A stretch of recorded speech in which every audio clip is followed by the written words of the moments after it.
akkamii gaddita jedhee si gaafachuun dogoggora. Garuu maaliif gaddita? Sababnis qormaata jireenyaas si mudate. Haalli amma keessa jirtu kaduriin adda.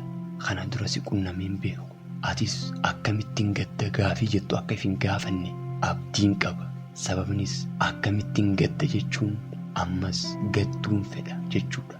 Yeroo akkamittiin gadda jettu gadda biraa afeeruu jirta. Garuu maaliif hin gadda gaafiin jettu gaafii sirriiti. Ammas if gaafadhu, maaliif gaddita? Deebiin gabaabaan sababnis waan nama taateef. Sababnis akka malaayikaatti miira irraa bilisa taatee hin uumamne. Sababnis gadduun sirraan hin eegalle.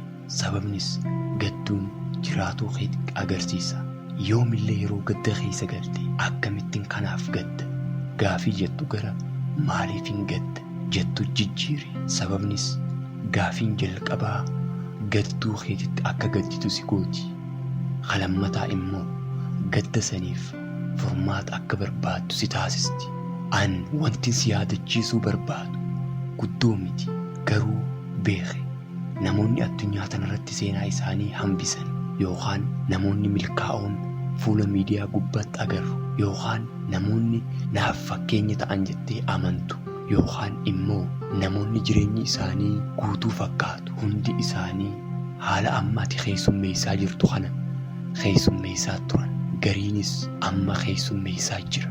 Gaddi barnootaaf dabree si qunnama. Yeroo si barsiisee xumure inninuu si lakkisee deema. Kana jechuun gaddi haga dhumaa turu hin jiru. Yaadadhu, amma haga feete gadditus guyyaa tokko gaafa san akkasittiin gadde jettee akka seenaatti mataa keetii waliin haasoyta. Kun haarawaa miti. Waggoottan dabran keessa yaadadhu si qunnamee ture. Garuu bira dabruu dandeessee jirta. Har'as si qunname kana bira dabruuf jirta. Kana amani. Balloon rakkoon duubaan hin jirre hin jirtu. Jiraatus hin dandeessu. Mee waa si haa gaafadhu. Gammachuun maali? Mee waa'ee gammachuu yaadi. Hayyee san dhiisi. Ifni siif maali? Ifni faallaa dukkanaati. Ifni ifa akka ta'u haa godhee dukkana. Yoo dukkanan argin ifa ta'ee arguun dandeessu. Ammuma yaali. Guyyaa bakka aduun jirtutti saantima lafa buusi. San booda bilbila kee ibsii saantima san barbaadi. Dhugaadha, saantima san ni argatta. Garuu ifni bilbila keetii yeroo aduu san maal si fayyade? Humaa sin fayyade. Faallaa saniitiin halkan dukkana. Saantimuma san lafa buusi. San booda barbaadi. Arguun dandeessu. Hayyee amma ifa guyyaa san ka bilbila keetii san fayyade. Dhugaadha, amma argachuu ni dandeessa. Akkamitti argatte? Bilbilli guyyaa aduu keessa sin fayyadin sun amma dukkana keessa si fayyade. Gaddaa fi gammachuunis akkasi. Gaddinis gammachuunis qaama jireenyaa tokko irraa filattee fudhachuu hin dandeessu. Garuu tokko xiqqeessitee kaan guddistee fudhachuu ni dandeessa. Gammachuu wanni jennuuf jalqaba gaddi waan jiruuf yookaan gadda yeroo jennu jalqaba waan gammachuu jedhamu tokko ture. Yeroo mara gammachuu gaddarraan adda baaftee filachuu hin dandeessu. Garuu fallaana gaddaan fudhattu ka gammachuun fudhattu irra xiqqeessuu ni dandeessa. Sababnis gaddi soogidda yookaan ashaboo jireenyaati. Akkuma nyaata soogidda hin qabneetti jireenyi gadda hin qabne hin mi'aawu. Akkasumas jireenya keessatti yoo baay'ate ammallee jireenyi hin mi'aawu. Dhandhama gaarii hin qabaatu. Garuu akkuma soogiddaatti safartuu maluun yoo safarte jireenyi ni mi'aawu.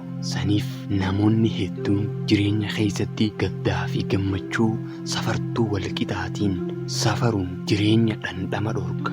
Akkasumas gariin gadda keessaa dhiisuun yaaluun jireenya ammallee dhandhama dhorka. Warri malli galeef immoo gadda akka mi'eessituutti jireenya keessatti fayyadama.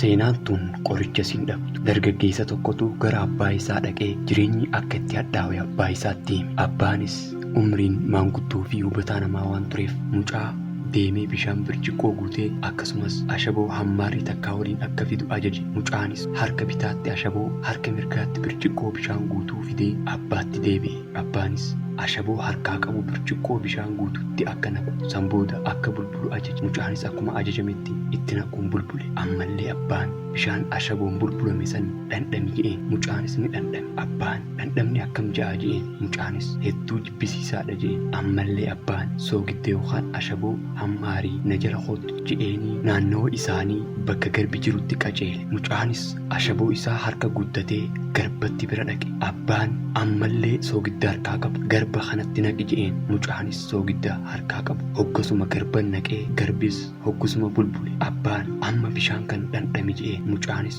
dhandhame. Abbaan akkam ja'a mucaa bishaanuma ja'a homaa jijjiirama hin qabu jedheen. Abbaanis ilma kiyya jireenya jechuun kanuma gaddis gammachuunis qaama jireenyaa garuu birciqoo atitti qicattutu murteessaadha jedheen. Kanaaf birciqoo ta'e balleessi jedheen. Seenaa kanarraa boqonnaa jireenyaa akka qooddattu abdiin qaba. Dhugumatti yaaddoo fi gaddi hammaate miidhaa cimaa sammuu keetirraan ga'a. Kana hambisuuf yeroo gadditu miira keetitti daangaa godhi. Yeroo gariis gaddarraa if fageessuuf yaali. Waan si gaddisiisu san yeroof dagachuu murteessi. Sababnis haguma waan si gaddisiisu san sammuu tee keessa oliif gadi ooftu dallansuun tee dabalti. Haguma waa'ee waan si gaddisiisee yaaddu daranuu gadda caaluu keessa seenta. Amma sammuu tee tasgabbeessuun irra deddeebiin sammuu tee akkas jechuun itti hasaasi. Har'a xiqqoon gadde garuu boru anaaf guyyaa gammachuuti. Boru guyyaa har'aa kana akka seenaatti nima. Kaleessa dura dheengadda gaddeen ture. Gaddi sun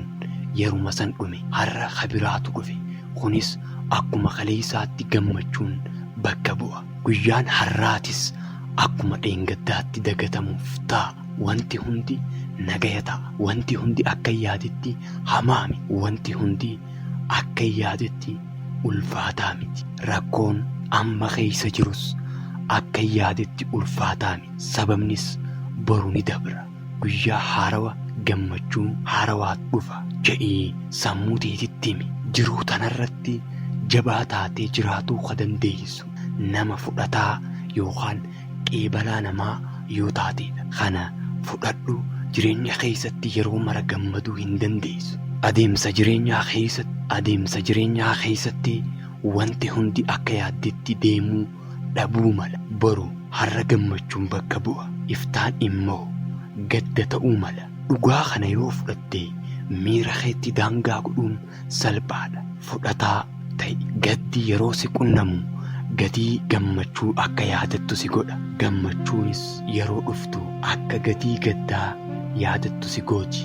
Lamaanuu yeroo mara gargar bahuu hin danda'an. Garuu tokko biraa xiqqeessuun ni danda'ama. Kana booda gadda kee akka irra aantu abdiin qaba. Dhumarrattis subscribe godhi.